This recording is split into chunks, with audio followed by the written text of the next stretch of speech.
Tu as déjà vu quelqu'un tellement ivre de pouvoir qu'il oublie que le monde ne tourne pas autour de son insigne. C'est comme ça que tout a commencé, pas dans une ruelle sombre, ni lors d'un contrôle qui tourne mal. Non, en plein cœur du commissariat, en pleine journée, avec une tasse de café brûlant. L'agent Hank Dillard. Ouais. Ce type-là, mâchoire carrée, crâne rasé, toujours à 2 secondes d'exploser. Il était dans la police depuis si longtemps qu'il pensait que l'endroit lui appartenait. Alors quand une femme noire est entrée dans le poste calme, assuré, en jean et chemise sombre, il n'a même pas levé les yeux de son clavier. « Vous voulez quoi ?» a-t-il grogné, comme si elle était une nuisance de plus dans sa journée. La femme. Elle s'appelait Renee Carter. Elle n'a pas bronché, pas cligné des yeux. Elle a juste répondu « Je suis ici pour signaler un vol. » Et là, les engrenages dans la tête de Hank se sont mis à tourner avec ce sourire suffisant qu'on connaît trop bien. « Laisse-moi deviner, » a-t-il dit, assez fort pour que tout le monde entende. Un téléphone ou un sac à main. Ces trucs-là ne réapparaissent jamais. Ma belle... Quelques ricanements nerveux. Des regards fuyants. Personne n'a osé réagir. Renée ne s'est pas laissé faire. Elle l'a fixé droit dans les yeux. J'ai le droit de faire une déclaration. Hank s'est levé, lentement, délibérément. Il a saisi son café comme une arme et l'a jeté en plein visage. Brûlant, bouillant. Silence total. Personne n'a bougé. Un jeune officier, Lucas, peut-être 24 ans, a serré les poings. Mais quand Hank lui a lancé ce regard, tu sais, celui qui dit « Tu ouvres la bouche, t'es le prochain... » Il s'est rassis. Considère ça comme une leçon de respect. A marmonné Hank en s'éloignant comme si de rien n'était. Renée n'a pas crié, elle n'a pas pleuré. Elle est restée droite, le café dégoulinant sur sa joue, le regard de feu. Et elle a dit, calmement, « Merci de m'avoir montré comment ça se passe ici. » Puis elle est partie. Digne, comme une reine quittant un champ de bataille. Maintenant, laisse-moi revenir un instant. Ce que Hank ne savait pas, ce que personne ne savait, c'est que Renee Carter n'était pas une simple citoyenne. C'était la nouvelle chef de la police, nommée pour faire le ménage. Seul un petit cercle le savait, dont le sous-chef Manuel Ortega, un homme qui avait survécu à 3 directions pourries. Renée lui avait demandé de ne rien dire. Elle voulait voir la pourriture elle-même.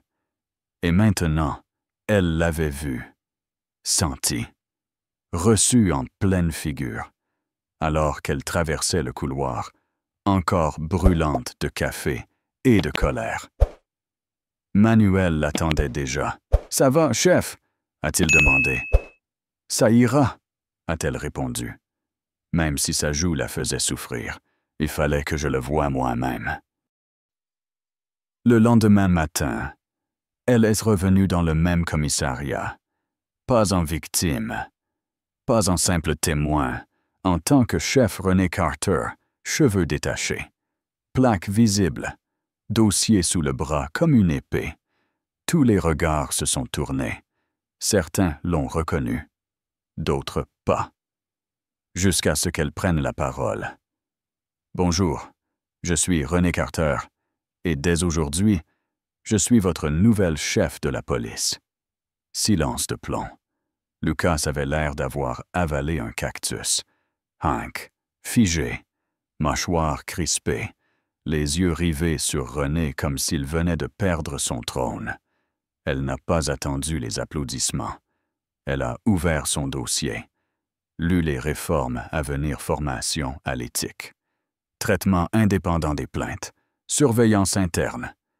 Si vous avez quelque chose à cacher, a-t-elle dit, dites-le maintenant. Sinon, je le trouverai. Et elle le pensait. Mais voici le rebondissement.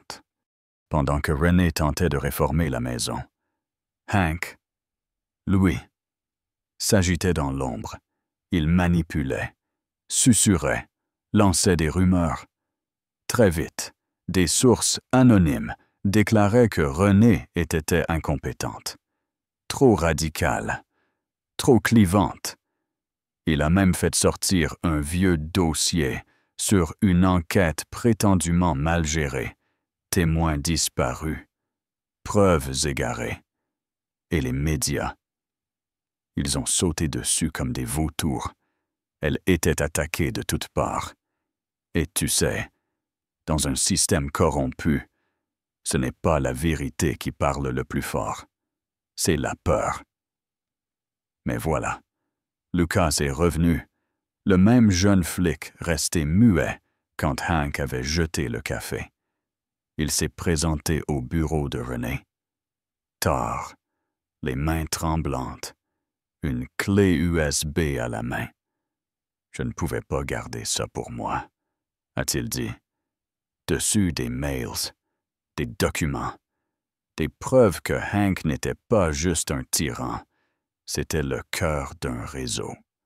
Pot de vin, arrestations, bidons, manipulation de preuves, connexion avec le conseiller municipal Richard Dannell, un type connu pour sa cravate impeccable et son sourire vide. René n'a pas perdu de temps. Elle a convoqué une réunion d'urgence avec Ortega et les seuls en qui elle avait confiance. Ce qu'ils ont découvert n'était pas une erreur isolée, c'était une corruption systémique.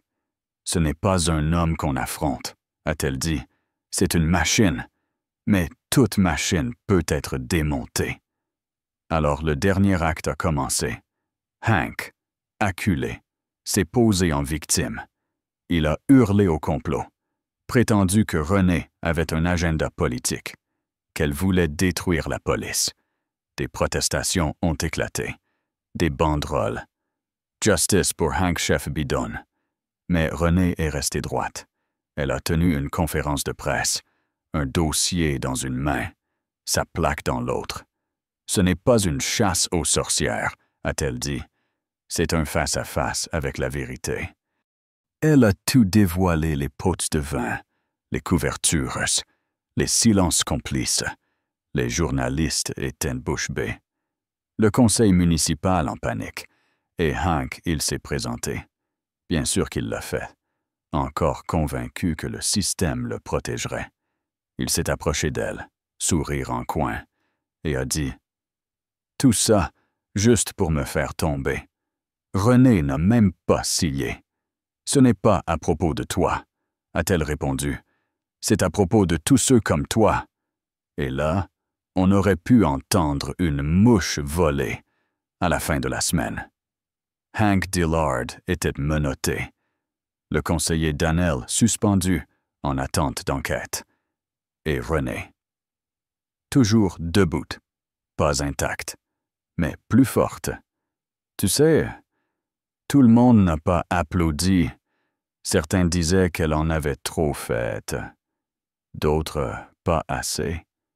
C'est ça.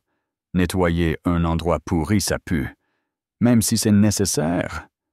Mais lors de la dernière réunion avant les fêtes, un ancien s'est levé, cheveux gris, silencieux depuis des années.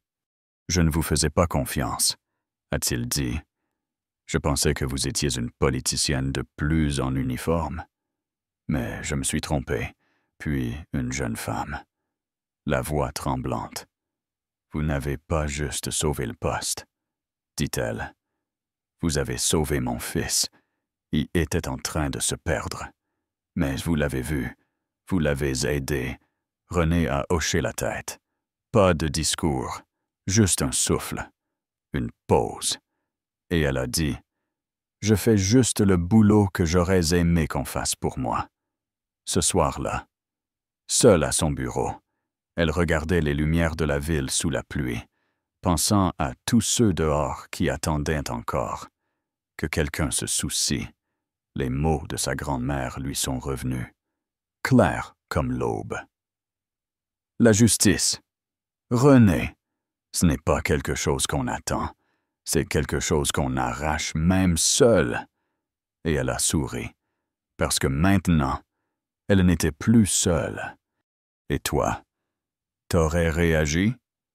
Ce jour-là, dis-nous ce que tu en penses. Où est-ce qu'on trace la ligne entre ordre et injustice? Et si ce genre d'histoire te parle, pense à liker, partager et t'abonner, parce que cette histoire n'est qu'un début.